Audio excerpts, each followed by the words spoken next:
तीन चीजें बड़ी सुखदायी, बड़ी हितकारी और वही तीन चीजें बड़ी दुखदायी और विनाशकारी। यौवन, स्वास्थ्य और संपदा। यौवन, स्वास्थ्य और संपदा ये बड़ी अनर्थकारी है। अगर इसी से भोग भोगते हैं, कूड़ कपट करते हैं, अधिकार लोलुपता करते हैं और दुनियावी इच्छाएं में अपना आरोग्य को, अपने ऐश्वर्य को, अपने स्वास्थ्य को, अपने यौवन को खत्म करते हैं तो ये अनर्थ पैदा कर देगा। वासना बन जाएगी, भोगी की, कपटी की मति बन जाएगी। अगर इसी में ईश्वर प्राप्ति का लक्ष्य बना देते हैं तो यौवन हितकारी हो जाएगा, स्वास्थ्य हितकारी हो जाएगा, ऐश्वर्य हितकारी हो जाएगा। कईयों को ईश्वर के मार्ग में ले जाने में ऐश्वर्य काम आएगा, यौवन काम आएगा। तो ये तीन चीजें महा अनर्थकारी हैं। अगर इसमें लक्ष्य ईश्वर प्राप्ति ना हो तो स्वास्थ्य, यौवन और ऐश्वर्य महापतन करा देता है। मुसोलिनी अभी तक प्रेतों के भटक रहा है। क्या था? यौवन था, स्वास्थ्य था, इटाली का राज्य भी था, अभी प्रेतों के भटक रहा है। राम जी के पास भी यौवन था, बुद्ध के पास भी यौवन था, नरेंद्र जी के पास भी यौवन था। तो उसी को ठीक लगाया तो मुक्तात्मा हो गए और दूसरों के लिए भी पद चिन्ह सुखदायी छोड़ गए। ऐसे मीरा के पास यौवन था, आरोग्य था, ऐश्वर्य था, लेकिन भोगिन बनती तो जैसे और रानियां तबाह हो गई, ऐसे वो मीरा भी उसी में चली जाती। लक्ष्य ईश्वर प्राप्ति का किया तो मीरा तो कोई चेला मूंजा नहीं, और फिर भी लाखों करोड़ों लोग मीरा के पद चिन्हों पे चलते हैं। मीरा का नाम मिटता नहीं, उसकी सासू का नाम हम जानते नहीं। तो यही चीजें हैं। अगर इनका सदुपयोग कर दिया जाए तो सत्य को पा लेता है, और इनका दुरुपयोग करता है तो दुर्गति को पाता है। और योनियों में स्वतंत्र कर्म करने की छूट नहीं है, केवल मनुष्य योनि में। जैसे पुण्य का फल स्वर्ग भोगेगा, वो पुण्यात्मा नरक में नहीं जा सकता। पाप का फल नरक भोगेगा, वो स्वर्ग में नहीं जा सकता। लेकिन मनुष्य स्वर्ग में भी जा सकता, नरक में भी जा सकता है, ऐसे कर्म कर। मर गया तो उसके बाद जैसी स्थिति होती है चित्त की, जैसे कर्मों का पुण्य होता है, उसी प्रेरणा से उसकी फिर यात्राएं होने लगती। जैसे कंप्यूटर में प्रोग्राम डाल देते हैं और चलता रहता है, ऐसे ही 84 लाख जीवों के पीछे भगवान थोड़ी माथा खपाते रहते हैं। उसकी ऐसी व्यवस्था जमा दी। जिस दिमाग से कंप्यूटर निकले, ऐसे करोड़ों करोड़ दिमाग पैदा करने वाले भगवान की कैसी व्यवस्था हो। कंप्यूटर मनुष्य के दिमाग से निकला है, ऐसे मनुष्य कई पैदा कर करके विलय कर लेता है। अभी तो कुछ भी नहीं है कंप्यूटर का आविष्कार या दूसरा इलेक्ट्रॉनिक आविष्कार, ये तो कुछ भी नहीं है। इससे भी बड़े बड़े आविष्कार हुए थे। आदमी शरीर स्वर्ग जाता, देवताओं को मदद कर सकता था, लोकांतर में जा सकता था, पितरों को बुला के बातचीत कर सकता है। अभी ऐसा कहाँ है? बरसात कर सकता था। तो मनुष्य की जो योग्यता है उसका लाखवां हिस्सा मनुष्य ने विकसित किया है।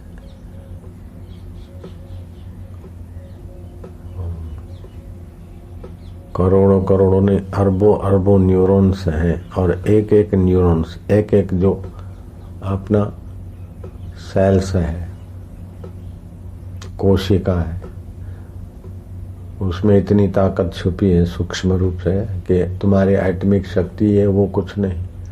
ग्रह नक्षत्रों को, तारों को, सूरज और चंदा को अपने स्थान से हिला डुला सकते, ऐसी शक्ति मनुष्य में भरी।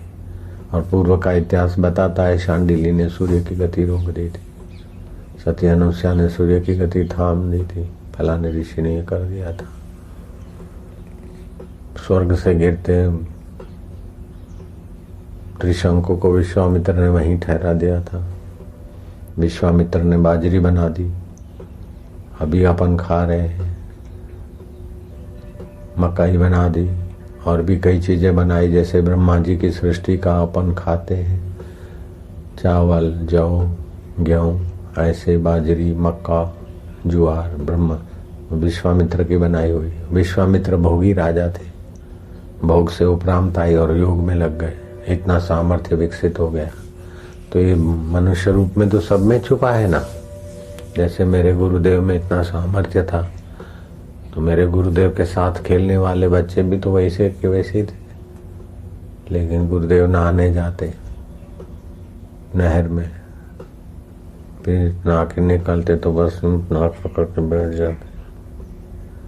दूसरे लोगों के उनके साथ थे, लेकिन उनकी बुद्धि ईश्वर में नहीं थी। उनके बचपन में ईश्वर में बुद्धि हो जाती, शांत हो जाते, निसंकल्प हो जाते, ईश्वर को अपना मानते, अपने को ईश्वर का मानते।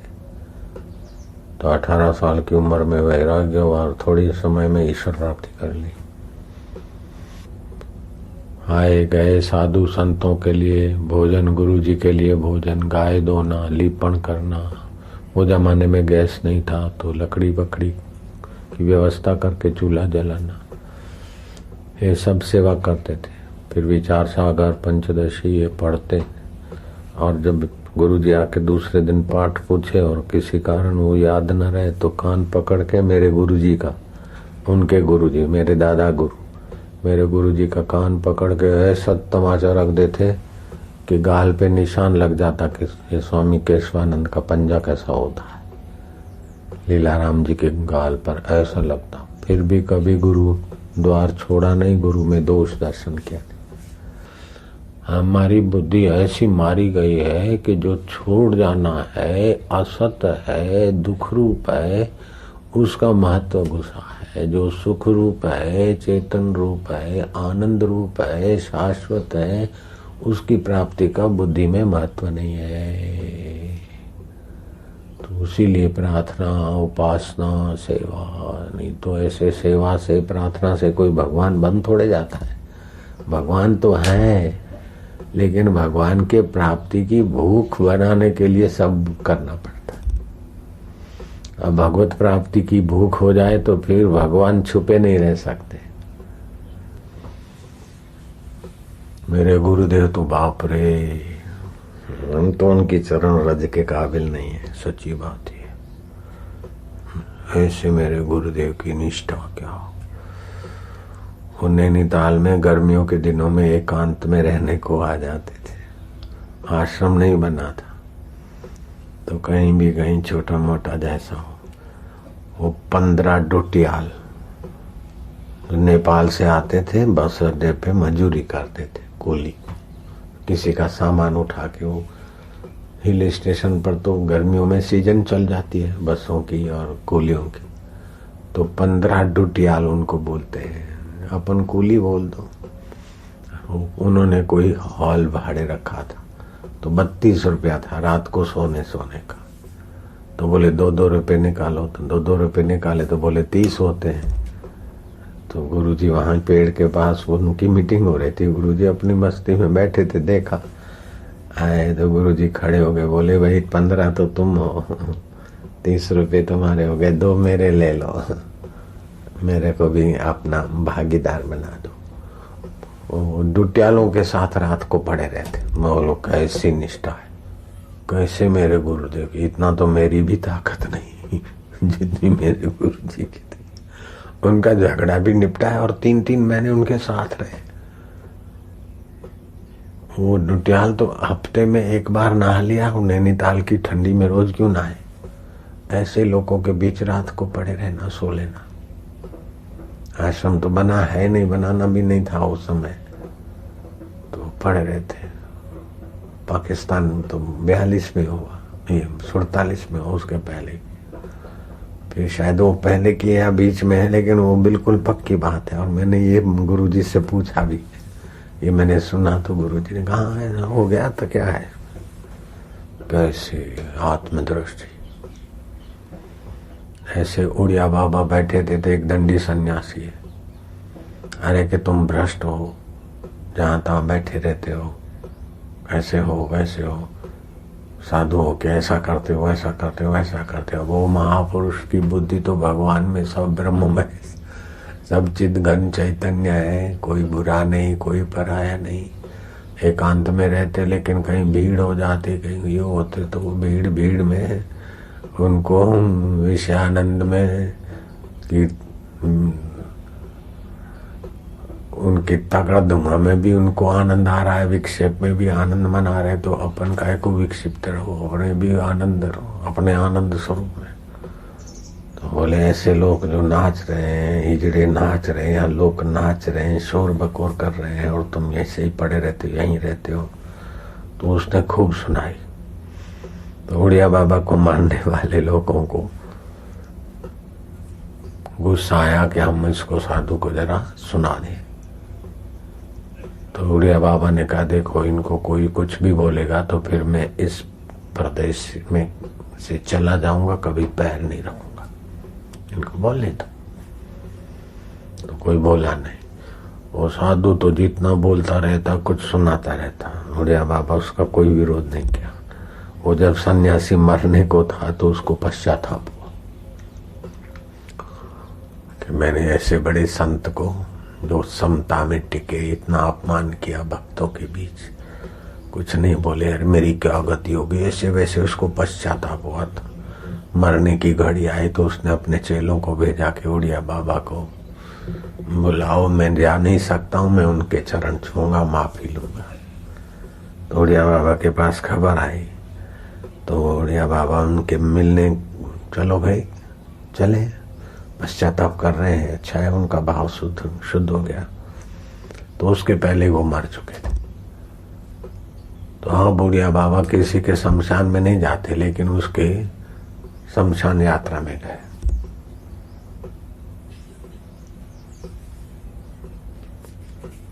तो कैसी समता, शत्रु के प्रति कितना शुभ भाव, लोगों के बीच गाली दे और फिर उसकी शमशान यात्रा में जाए। हमारे को भी ऐसे महापुरुषों की कृपा का बहुत बहुत फायदा मिला है। गुरुजी की कृपा हो गई, लेकिन कुछ परीक्षा भी तो होनी चाहिए, ऐसा मन में आ गया। तो ये रात को, देर रात को निकल पड़े कहीं। तो नदी किनारे कहीं भट्ठी चल रही थी दारू की। तो दारूड़िए दारू वारू पी रहे थे। उनमें के दो दारूड़ियों ने बुलाया, बाबा इधर आ, गालियां देके। हम उधर गए तो कुछ नहीं, ना हम्मा न तम्मा, वो धारिया लेके मेरे कंधे पे रख दिया। धारिया तो डाले काट देता है, पेड़ पौधों को काट देता है, तो ये गर्दन काटने में धारिया को क्या देर लगे। वो धारिया उठा के मेरे गर्दन पे रख दिया और गाली बुलाया। गाली बोल के बोला, खींचूं? मैं क्या तेरी मर्जी पूर्ण हो। वो दारूड़िया, मेरी नजर में दारूड़िया नहीं, दारूड़िया का नियामक तो तू ही है, तेरी मर्जी पूर्ण हो। तो उसकी मर्जी क्या पूर्ण हुई, दारिया वहां फेंक दिया और वो दारूड़िया मेरे पैरों में गिरा। मैं क्या तेरी मर्जी है, तू कैसा नियामक है, तू कैसा प्रेरक है, तू कैसा अंतर्यामी है।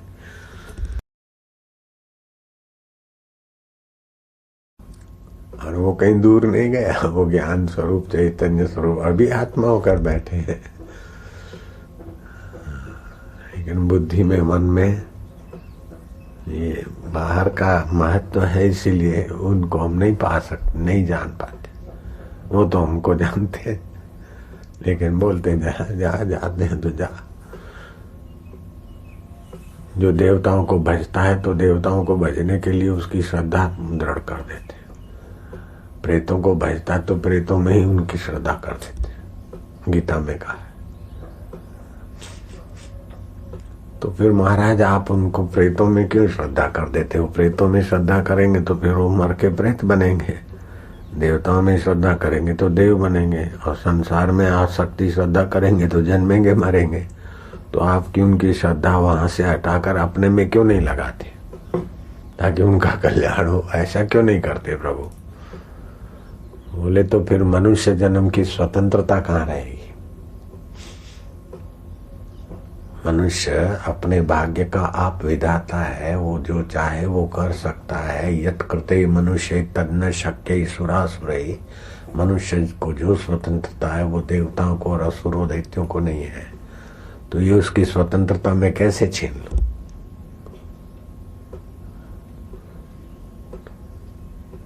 तो 5 वर्ष के बाद प्रकृति का प्रभाव भी मनुष्य से हट जाता है। उसके पहले प्रकृति का थोड़ा प्रभाव होता है, खान पान का, ये वो का। जैसे बालक है, आंख भी नहीं खोली और कुतिया के स्तन को वो पिल्लर टटोल टटोल के अपने मुंह में रख लेता है और फिर सकुर सकुर सकुर दूध पीने लगता है। तो वो प्रेरक कौन है? भीतर से भी प्रेरक है, नियामक है, और बाहर से भी प्रेरक नियामक है। अग्नि में हाथ नहीं डालो, अग्नि के द्वारा जलन का एहसास करा देता है, किसी के द्वारा टकोर करा देता है। तो बाहर से भी हमारे हित की प्रेरणा करता है, गुरु के द्वारा, मित्रों के द्वारा, विरोधियों के द्वारा, और अंदर से भी प्रेरक है। लेकिन वासना पुरानी है, इसलिए हम संसार में धमाधम कर रहे हैं, लेकिन वो छोड़ेगा नहीं। वो बड़ा दयालु है, कैसे भी करके घुमा फिरा के अपने स्वरूप में ले आ रहा है। नहीं तो अपन अपनी क्या ताकत है कि इधर बैठे सुबह सुबह उसकी चर्चा करें। अब बुद्धि को बढ़ाने वाला प्रयोग है। गर्दन पीछे दबोच के जब भगवान का नाम लेते ओम, तो जहाँ चोटी है, चोटी के आसपास का नाड़ी जाल है, वहां बुद्धि का। तो बुद्धि में भगवान नाम जाएगा तो अपने आप बुद्धि शुद्ध होगी।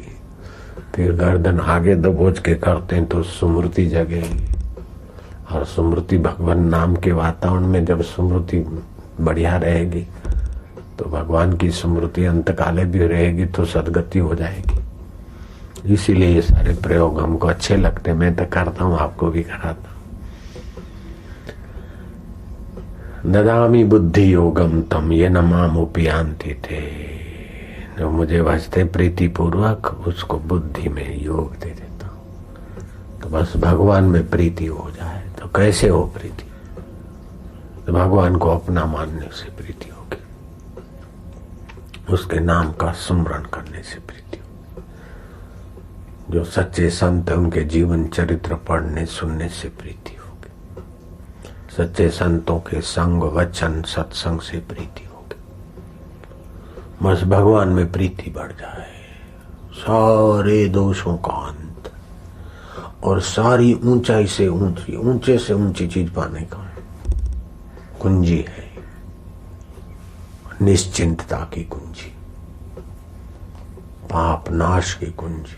पाप नाश तो वैसे भी हो जाते हैं, भगवान का भजन पाप नाश करने के लिए क्यों करें?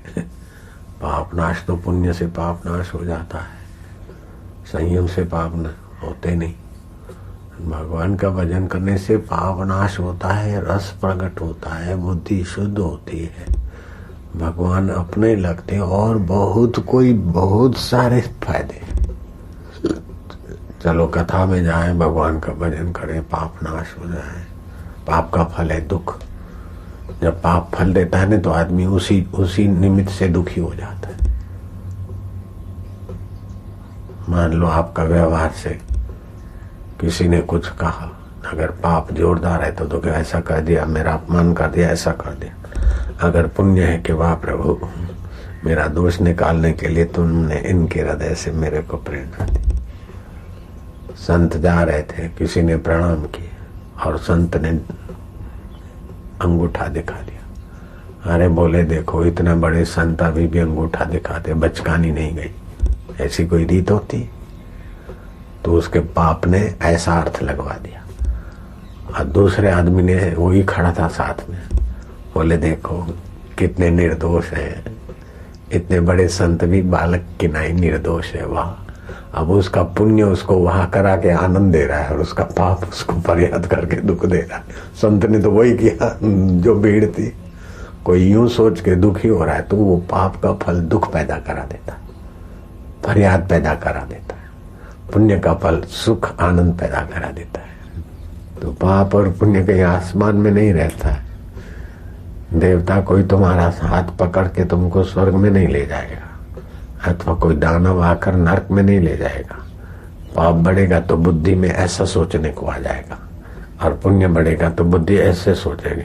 और पुण्य का फल नहीं चाहेगा, भगवान को चाहेगा तो बुद्धि में फिर भगवान के तत्व का ज्ञान की प्यास पैदा हो जाएगी। देव जब रूठता है तो बुद्धि हार लेता है, और परमात्मा देव जब रीझता है तो बुद्धि शुद्ध कर देता है। कोई देखे चाहे नहीं देखे अपने कर्मों को, वो तो अपन तो देख ही रहे हैं, अपना चैतन्य तो देख रहा है, तो फिर उसके अनुसार ही मति गति होती। इसलिए कर्म करने में सावधान रहना चाहिए। मेरे सत्संगी पक्के हैं, कोई कितना भी कुछ लिखे, कोई कितना भी कुछ कुप्रचार करे, मेरे सत्संगी कहते कि हमारा अनुभव बढ़िया है कि तेरे 4 पैसे की अखबार बढ़िया है।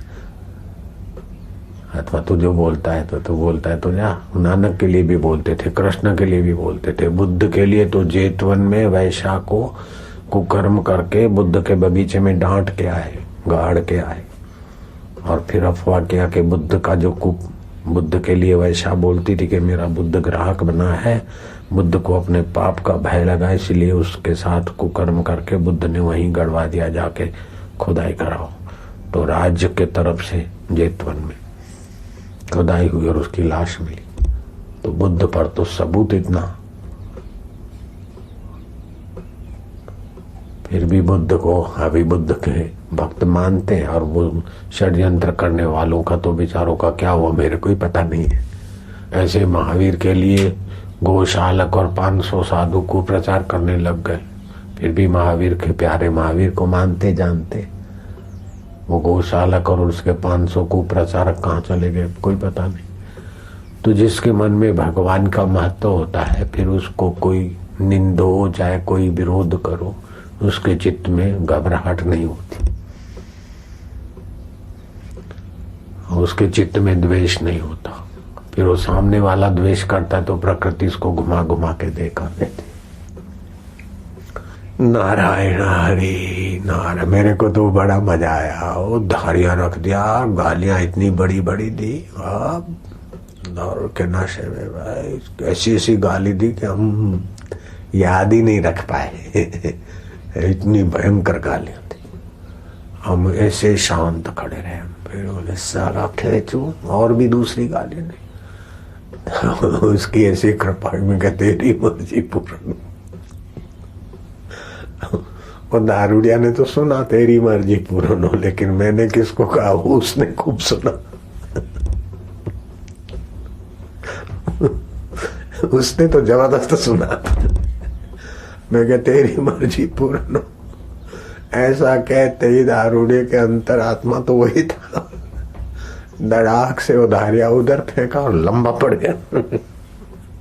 माफ कर दो माफ कर दो। मैं क्या प्रभु कुछ नहीं, प्रभु कोई बात नहीं। तो जो मन में था कि कुछ आना चाहिए, जरा मौत सामने आए, फिर लगे कि हम हमारा आत्मा है कि मरने वाले शरीर कुछ होना चाहिए, मेरा ही संकल्प था। वैसे आ गया मेरे को। ऐसे ही हिमालय में गए कि अदृश्य योगी मिले, ऐसा संकल्प लेके गए थे। तो फिर गंगोत्री से आगे पैदल पैदल गए, चीड़वासा आता है। उस समय बसें नहीं थी, पैदल जाना पड़ता था। गंगोत्री भी पैदल गए थे, आज से 35 साल पहले। तो चीड़वासा में रात को रुके, सन्नाटा, बर्फ और ग्लेशियर और पत्थर। तो जवानी थी, 30 साल का शरीर, और इससे भी ज्यादा उछल कूद वाला था। तो सुबह सुबह जब चले, जहां से गंगा निकलती, गौमुख इतनी सी थोड़ी सी निकलती मूल गंगा, फिर तो झरने पड़ पड़ के विशाल हो जाती। तो वहां जा रहे थे तो पीछे से एक साधु ने कहा, स्वामी जी इतना जल्दी क्या है? तो मुड़ के देखा कि एक बुढ़ा साधु, बातचीत हुई। फिर मैं बोला ये साथ साथ चलेगा तो टाइम ज्यादा लेगा। जवानी थी, 25 गधा 25 बोलते हैं। मैं तो जंप मार के 2-4 जंप मारे। सोचा कि ये साधु ऐसे सन्नाटे में कहाँ से आए? रात को तो जहाँ हम ठहरे थे वहां था नहीं, ये कहाँ से आ गए? देखा तो साधु अदृश्य। फिर तो खूब खोजा, मैदान ही था, पत्थर पत्थर नहीं दिखे। वे सोचा कि अदृश्य साधु में से ऐसे और भी क्या क्या। फिर तो एक बार मौत के साथ भी आलिंगन हो गया। गए जहां से गंगा निकलती है, गौमुख, बड़े ग्लेशियर में से इतना सा पानी, एकदम बर्फ बर्फ, पहाड़ पहाड़ पहाड़, बर्फ के। चलो गोता मारो। यहाँ गोता मारा। फिर बोला माँ बेचारी इधर कहाँ आएगी, माँ के लिए मार दिया गोता। फिर आया फलाना सेवा करता है, उसके लिए गोता मार दिया। वो करता है तो वो भी तो करता है। तो जो जिसकी याद आई उसके लिए गोते मारते गए। जवानी थी, गोते मारते मारते महाराज वो बर्फ में शरीर जम गया, खून जम गया। कुल्फी नहीं जम जाती, फ्रिज में कैसा पानी जम जाता है, ऐसे ही खून जम गया। कुल्फी हो गए थे वहां, गोते मारते मारते। देखा ये क्या हो गया। तो प्रेरक कैसा है? बाहें नथुना बंद किया और दाएं से श्वास लेके बाहर निकले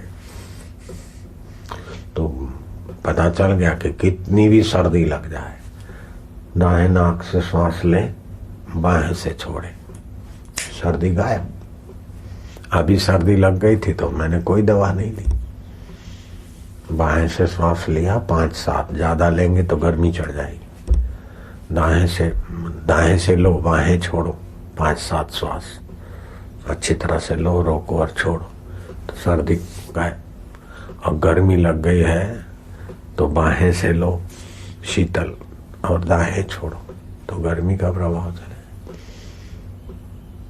और वायु प्रकोप हो गया है तो फिर वायु की मुद्रा करके श्वास बाहर निकालो और रम रम रम रम रम मन में जप करो।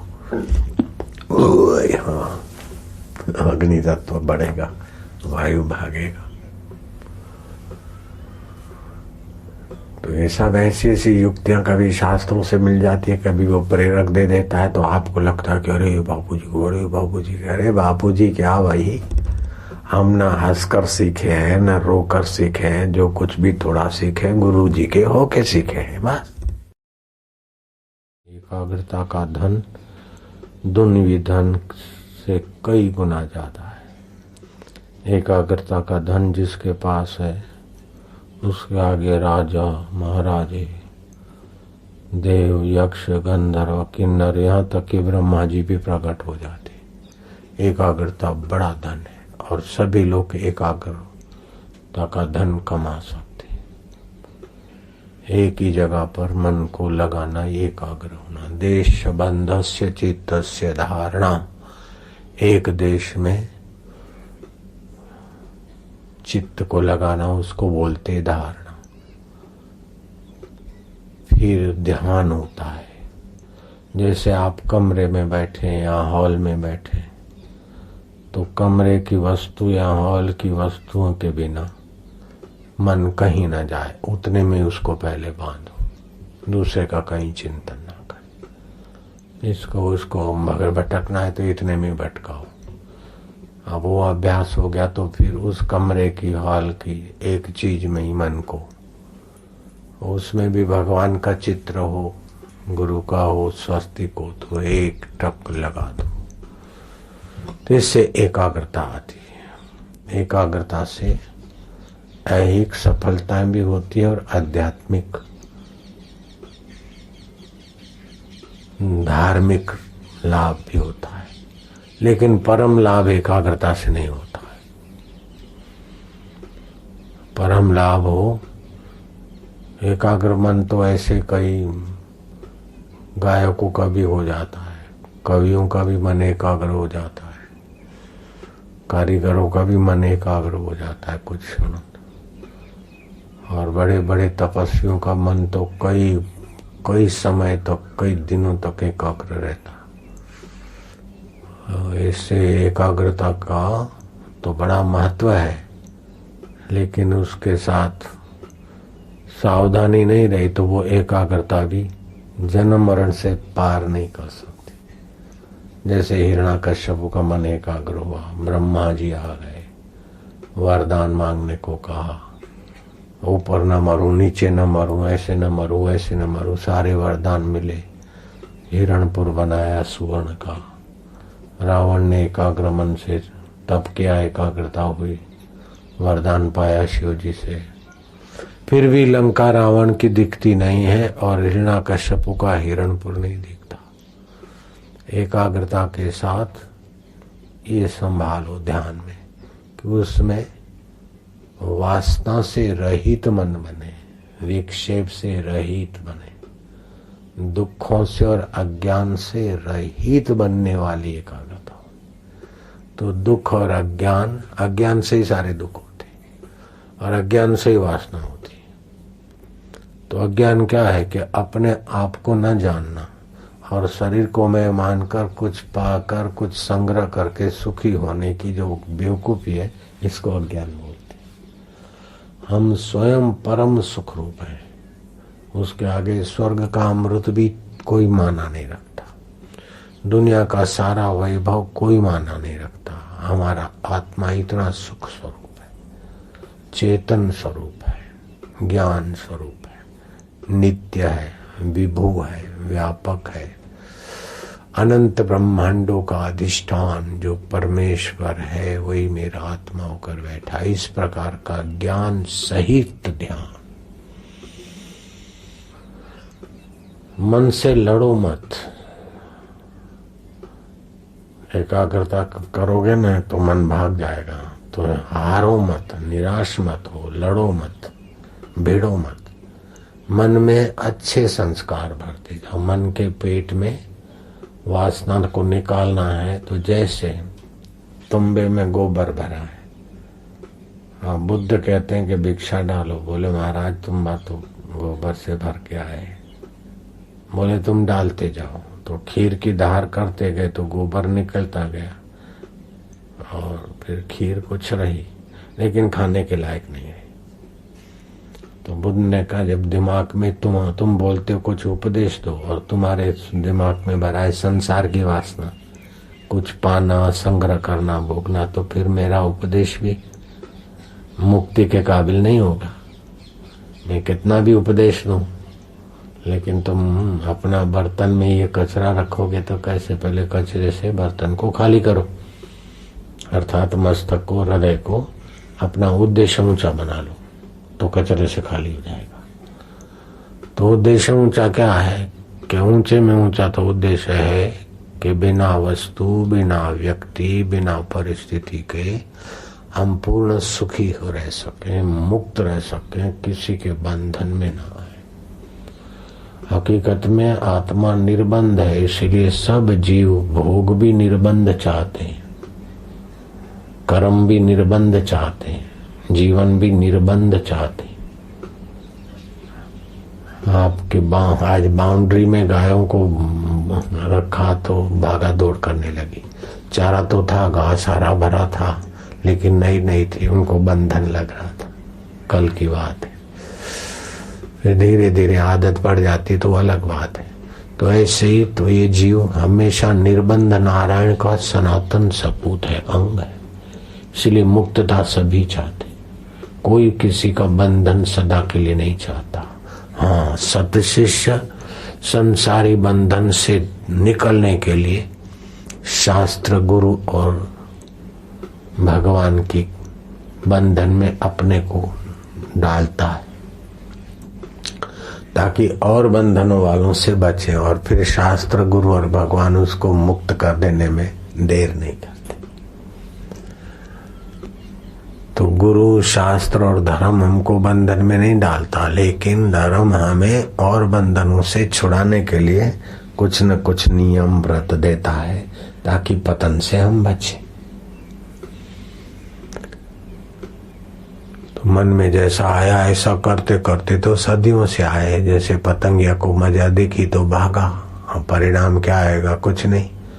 सड़क पर आसपास के खेतों से पतंग आकर मजा लेते और फिर हवाओं के टक्करों से अथवा ऐसे ही यातायात के प्रभाव से कुछ ले जाते हैं।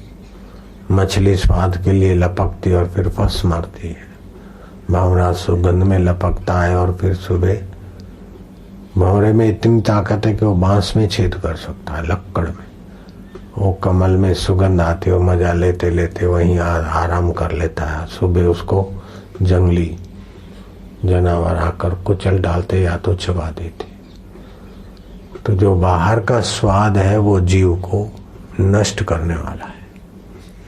इसीलिए शास्त्र कहते हैं कि आत्मरति। बोले आत्मा परमात्मा का ज्ञान कैसे होगा? भगवान का ज्ञान, आत्मा का ज्ञान। श्रुति कहती है आत्मा व श्रोतव्यम मंतव्यम नितध्यासितव्यम। आत्मा परमात्मा के विषय में सुनो, उसी आत्मा परमात्मा के विषय में मनन करो और मनन करते करते नितध्यासन, उसी के आनंद में मन को सराबोर करो। ये ध्यान एकाग्रता का भी बाप हो जाएगा। वासना के मांग के पेट में भगवान के गुण, लीला, प्रभाव, ज्ञान भर दो तो फिर मन उसी में रमा रहे। तो ध्यान में, तुम्हारे ध्यान में विक्षेप दूर करने की ताकत है कि नहीं? अगर ध्यान कर रहे हो और कोई शोर शराबा हुआ अथवा आपके मन के विपरीत हुआ तो आप विक्षिप्त हो गए, तो आपका ध्यान एक देशी है।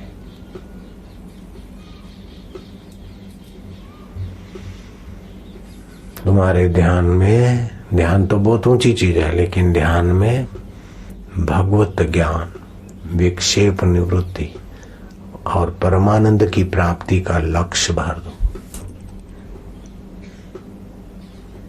परिस्थितियां विपरीत हो तो हो, लेकिन उसको महत्व देकर विक्षिप्त मत हो। बाबा तुम दुखी होते हो? बोले आता है। बाबा तुम सुखी होते हो? मजा आता है। मजा होता है तुमको? बाबा सुखी होते हो? बोले आता है। बाबा हम नहीं समझे। बोले सुख भी आता है, हम ज्यादा इसमें बहते नहीं। दुख भी आता है, हम बहते नहीं। हम अपने में रहते हैं, आते जाते। देख लो, इनके ध्यान में ज्ञान है, इनके ध्यान में साक्षी स्वरूप परमात्मा है, इनके ध्यान में वेदांत का विचार है, गुरु की कृपा है। किसी के दिमाग में लोभ घुस जाता है कि हम तो धंधा करूंगा, पैसा कमाऊंगा, तो ध्यान में पैसा और धंधा घुस गया। ऐसे बुद्धिमान के ध्यान में भगवान घुस जाए बस। धंधे वाले, पैसे वाले तो बेचारे कहाँ पहुंचेंगे तो भगवान जाने, लेकिन ध्यान भगवत ज्ञान और भगवत ध्यान वाला भगवान को पालेगा। पर पैसा, धंधा और सफलता तो उसकी चेरी बन जाएगी। मूर्ख लोग क्या करते हैं कि हम तो धंधो करे, मारे तो आ करो छे, तो पहले जगत को पाएंगे फिर भगवान को पाएंगे। उनको जगत में भी पूरी सफलता सदा नहीं मिलेगी और भगवान भी नहीं मिलेगा। ठन ठन पाल। जगत की पूरी सफलता बताओ आज तक किसको मिली है? कोई एक नाम बताओ कि जगत में पूर्ण रूप से सुखी हो गया हो, सफल हो गया हो। थकेगा, उबेगा, फंसेगा, इनकम टैक्स में, इसमें उसमें फंसेगा, चिंता में फंसेगा, लेकिन पूरा सफलता जगत में किसी को नहीं मिली। अहंकार से मान ले कि मैं इसमें सफल हुआ, इसमें सफल हुआ, लेकिन पूरी सफलता वाला निश्चिंत हो जाएगा तो उसके जीवन में चिंता रहेगी। कोई बाहर की उपलब्धियों से निश्चिंत हो जाए, सवाल ही पैदा नहीं होता। और निश्चिंत हुए बिना आध्यात्मिक सच्चा सामर्थ्य नहीं आता। निर्भय हुए बिना सामर्थ्य का सदुपयोग नहीं होता और आत्मीयता बिना परमात्मा रस पैदा नहीं होता। तो भगवान अपने है, निजी है, साक्षी है, चैतन्य स्वरूप है, सुख स्वरूप है, गुरु जी, भगवान आदि। इसी प्रकार का ध्यान में चिंतन करते करते ध्यान होना चाहिए। तो एकाग्रता के पेट में भगवान होना चाहिए, भगवान का ज्ञान होना चाहिए, भगवान का प्रेम होना चाहिए। यूं करके बैठ गए, एक टक भी लगाया नजर, एकाग्रता भी हो गई। आज से 35 साल लगभग पहले हम डीसा में थे, वहां से वाराही गए थे। तो वहाँ जो भी था, वाड़ी जो भी बाउंड्री में जो मैदान था पूरा भर गया था। हम बड़े खुश होते थे कि इतनी सारी पब्लिक।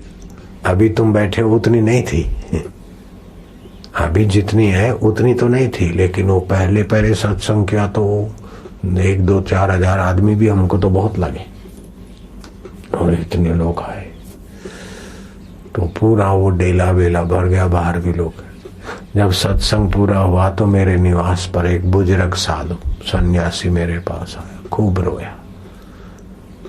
बोले महाराज जी के स्वामी जी जो बोला, मैं बहुत, मेरे को लोग भगवान मानते थे, लोग पूजते थे, मेरे नाम का क्या क्या करते थे, पूजा होती थी। अब वही गांव के लोग, इलाके के लोग मेरे सामने नहीं देखते, मेरा विरोध हो गया, मैं तो बहुत दुखी हो गया। तो मैंने उसके दुख का कारण जरा सा शांत हुए, विश्रांति पाई परमात्मा।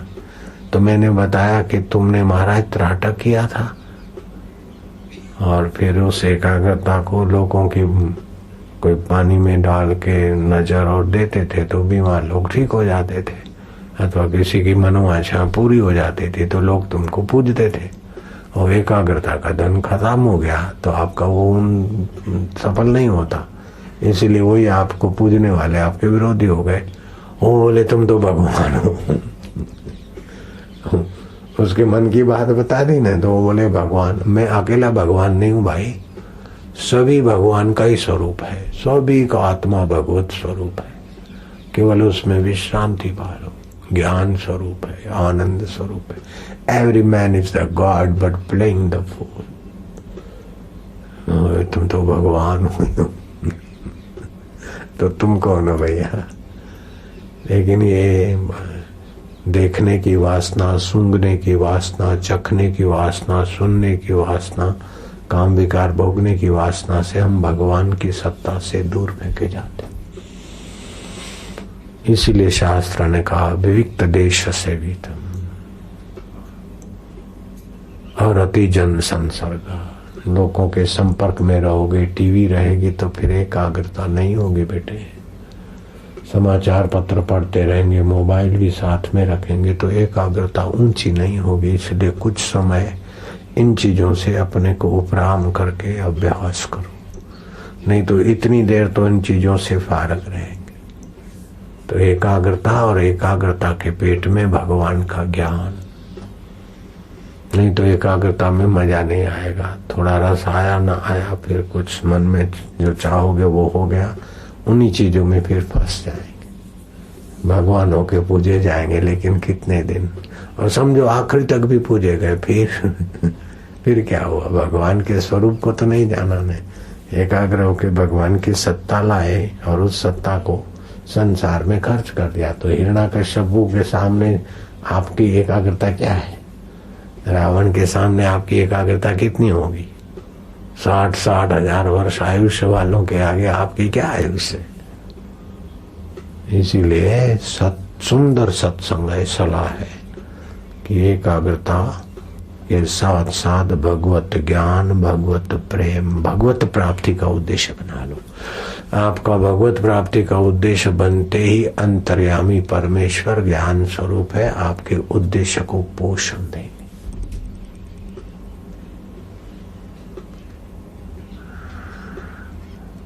आपकी 5 ज्ञान इंद्रियां हैं, उसके 5 अधिष्ठाता देव हैं।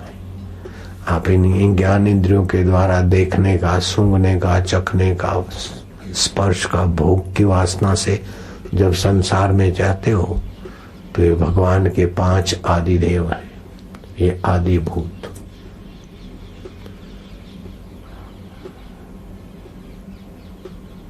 अध्यात्म, आदिदेव, आदिभूत, इन तीनों के मेल से दिखता है।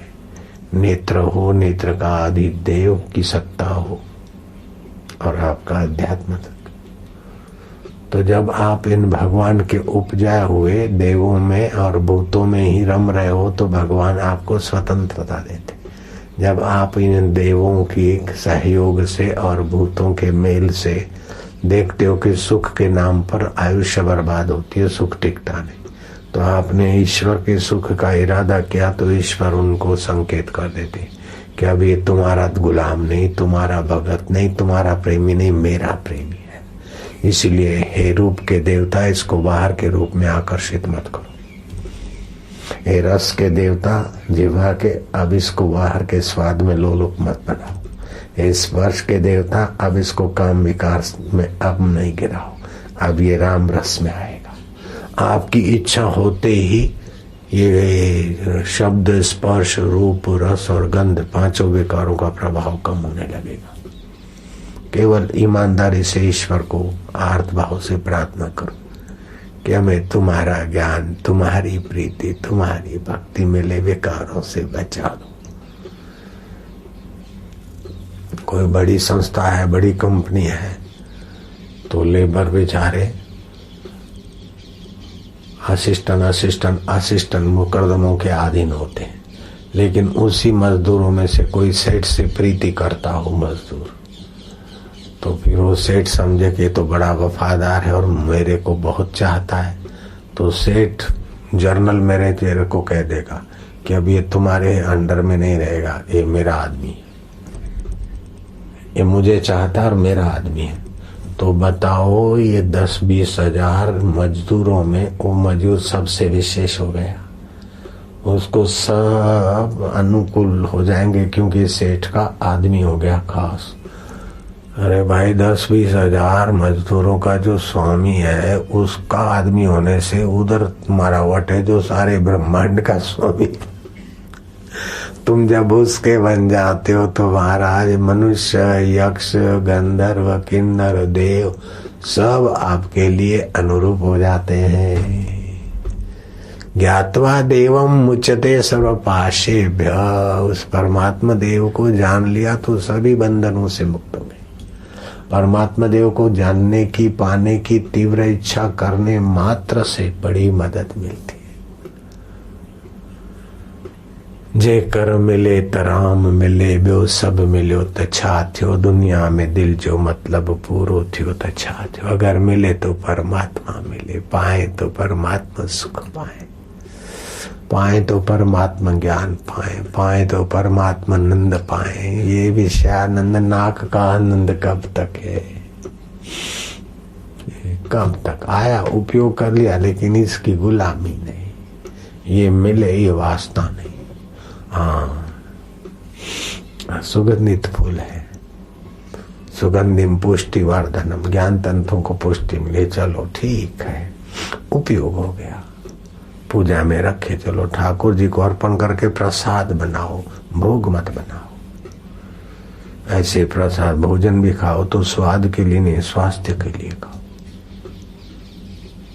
ऐसे जो और भी है देखो सुनो, लेकिन व्यवहार चलाने के उद्देश्य ईश्वर प्राप्ति करना, तो फिर व्यवहार भी आपका भक्ति बन जाता है। उद्देश्य ईश्वर प्राप्ति हो तो व्यवहार भी भक्ति बन जाएगा। और उद्देश्य अगर ईश्वर प्राप्ति नहीं है तो आप मंदिर में, आश्रम में रहकर भी और जगह रहकर भी वही करोगे जिससे आयुष्य खत्म हो जाए। इसलिए अपना उद्देश्य ऊंचा, ईश्वर प्राप्ति का ऊंचा लक्ष्य बना दो। और लक्ष्य न ओझल होने पाए, कदम मिलाकर चल। शास्त्र, गुरु, भगवान की सम्मति से आप कदम रखो। लक्ष्य न ओझल होने पाए, कदम मिलाकर चल। सफलता तेरे चरण चूमेगी, आज नहीं तो कल। जब नश्वर चीज का आप उद्देश्य रखते हैं, मकान को पता नहीं कि मुझे चाहता है, लेकिन आप चाहते हैं मकान, तो देर सबर मकान वाले हो जाते हैं, गाड़ी वाले हो जाते हैं, फैक्ट्री वाले हो जाते हैं। उन निगुणों को पता ही नहीं आप उनको चाहते हैं, उनके तरफ से आपको कोई मदद नहीं मिलती, आपका ही उद्देश्य होता है मैं ऐसा पाऊं, ऐसा बनूं, तो वहां पहुंच जाते। तो जड़ है, आपको मदद नहीं करते, लेकिन भगवान तो चेतन है। और आप भगवान को चाहो तो भगवान की तो बाप रे कितनी मदद मिलती है, मैं बयान नहीं कर सकता। ये मैं एक जीव तो क्या, एक आसाराम नहीं 1000 आसाराम बन जाए, और एक आसाराम की 1000 जीवें हो, फिर भी हम भगवान की कृपा का और भगवान की माता का वर्णन नहीं कर सकते।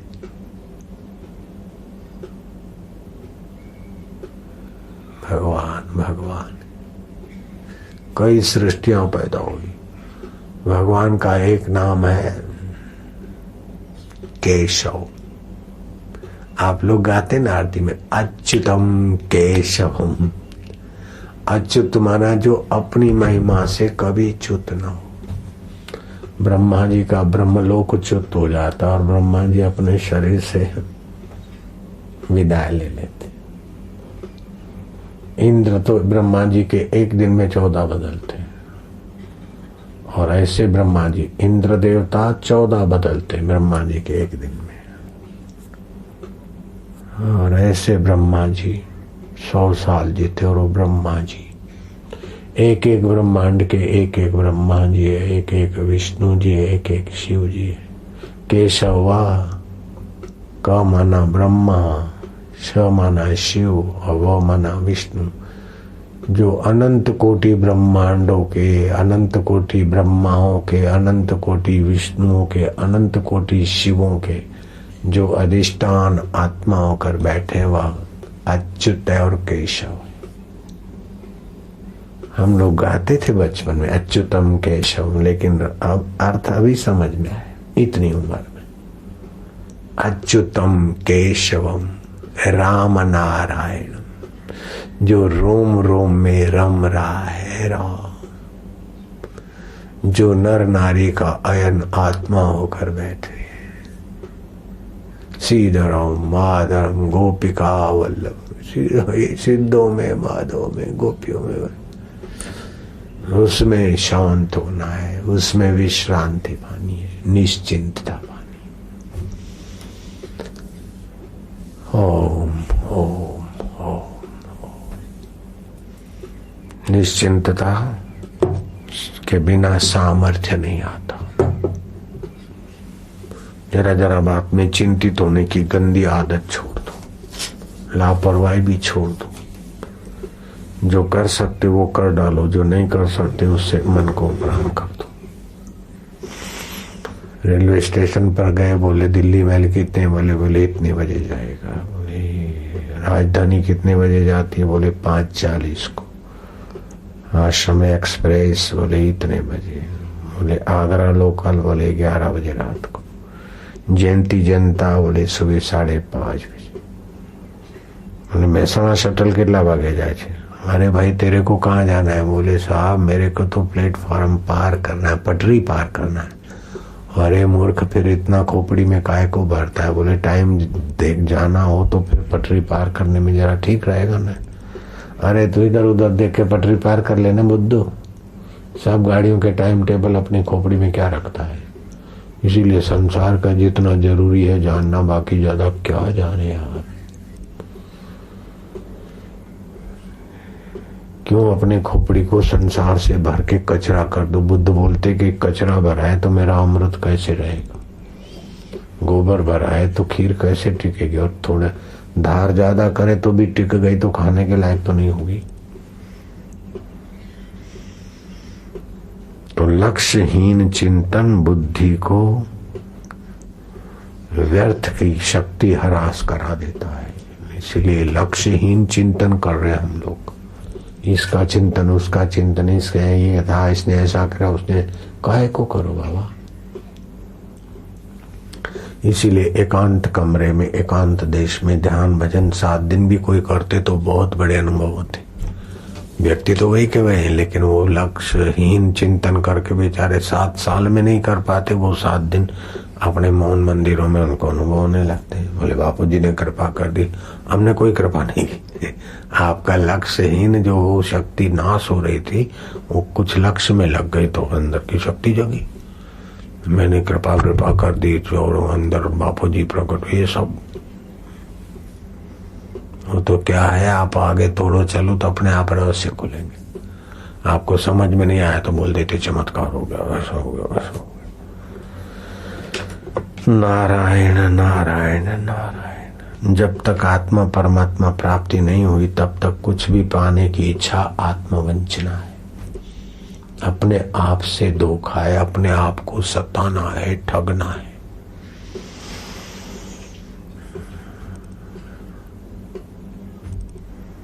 मनुष्य वह है जो मन से संबंध जोड़ दे। आप मकान से, दुकान से, जूतों से, टीवी से संबंध जोड़ देते। मेरे टीवी है, मेरा जूता है, मेरा मकान है। मनसा सीविति थी मनुष्य। आप अपने चैतन्य स्वरूप ईश्वर से संबंध जोड़ दो न, जिससे आपका सचमुच में है। साक्षी चैतन्य परमात्मा ही मेरे है, शरीर मेरा नहीं है। मेरा हो तो मेरे कहने में चले। सफेद बाल क्यों हो गए? हम थोड़ी चाहते थे।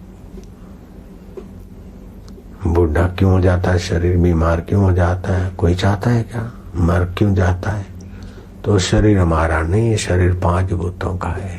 लेकिन जीवात्मा चैतन्य और परमात्मा चैतन्य, तो हमारा तो परमात्मा है। शरीर तो संसार का खिलौना है। ऐसा चिंतन करने से क्या जाता है? मैं शरीर नहीं हूँ, शरीर मेरा नहीं, मैं आत्मा हूँ, चैतन्य हूँ और परमात्मा का हूँ। परमात्मा मेरा है। परमात्मा ज्ञान स्वरूप है, शरीर अज्ञान स्वरूप है। परमात्मा चेतन स्वरूप है, शरीर जड़ रूप है। परमात्मा सुख रूप है और शरीर दुख रूप है। सुबह से रात तक खिलाओ पिलाओ निलाओ घुमाओ फिराओ, फिर भी देखो कभी कुछ और अंत में तो बुढ़ापे में तो अल्लाह जाने। लेकिन अंत तो इस शरीर के अंत होता है। मैं चैतन्य अनंत का हूँ, अनंत मेरे है। तो मौत के समय भी ये चिंतन आपको मुक्त आत्मा बना दे।